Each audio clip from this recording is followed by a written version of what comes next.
Friends చూడండి ఈ పూలు ఎంత బాగుంటాయో. ఇవి గన్నేరు పూలు అనుకుంటా. గార్డెన్లో పైన శనగపిండి కలర్ ఉంటుంది, ఇది రెడ్ కింద గ్రౌండ్ ఫ్లోర్లో. ఆవులు అయితే తినవు, కానీ ఇటు దారముట వెళ్ళే వాళ్ళు ఈ పూలు కోసేస్తూ ఉంటారు. ఎంత పైకి లాగి కట్టాను నేను మొక్కని, అయినా సరే అందుకొని కోసేసుకుంటారు. గుత్తులు గుత్తులు వస్తాయి. ఇప్పుడు కొంచెం తగ్గాయి.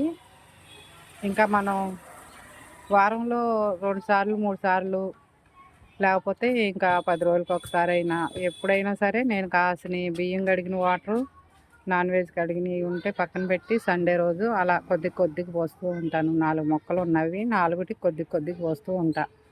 ఇంకంతే. అవి తగలంగానే మళ్ళీ మొగ్గలు స్టార్ట్ అయిపోతాయి. ఈ మొక్కలు బాగా పనిచేస్తాయి ఆ వాటర్. ఓకేనా ఫ్రెండ్స్, మన ఛానల్ నచ్చితే ఫాలో అవ్వండి, లైక్ చేయండి, షేర్ చేయండి, సబ్స్క్రైబ్ చేసుకోండి. కాసిన్బి గార్డెన్.